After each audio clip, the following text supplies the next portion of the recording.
Finally tonight, essayist Richard Rodriguez of the Pacific News Service on Speaking American. Here in California, the largest immigrant state in the Union, the largest Hispanic state, we have been arguing lately about English. A few days ago, Californians went to the polls and voted for Proposition 227, a ballot initiative that intends to end bilingual education. We argue about language when the unspoken issue, the question no one wants to raise is, what does it mean to be an American? What does it mean to be an American now that so many people from so many parts of the world speak so many languages? Here in San Francisco, you can vote in one of three languages. Everywhere, there is linguistic chaos in neon, on billboards, writing on the wall the native cannot decipher. In the 1980s, in various cities and states across the country, many Americans voted to declare English the official language of the United States. On the other side, Hispanic activists and many in the educational establishment inclined toward the view that forcing an immigrant child too early toward English amounted to a sink-or-swim pedagogy. The argument for both sides centered around quote, unquote, English.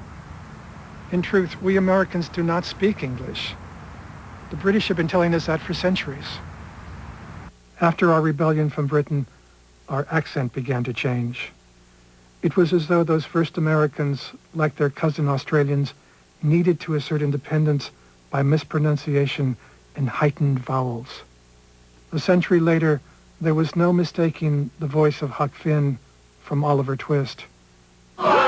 Change the way that I want you to be. African slaves also changed the language.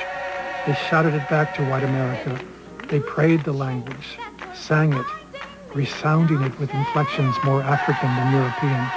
And then the immigrants came, and the language grew as the country absorbed the newcomers. German words on the American tongue, 19th century Frankfurters, just as today there is sushi, and Scandinavian saunas, and French savoir-faire, grandmother words, babushka, grandfather slang, mensch.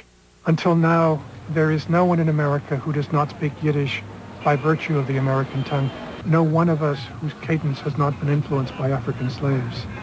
There is no way to declare English the official language of the United States because there are too many German words in our mouths. Alternately, the attempt to protect Hispanic children from the American tongue ignores the fact that there is so much Spanish in the American tongue already. Hundreds of words. Here in the West, despite a long history of cultural antagonism between Mexico and America, between so-called Anglos and Hispanics, the Westerner in the 19th century spoke of arroyos and mesas and siestas. Our language proves it. America exists. America is not Mexico, nor is it England.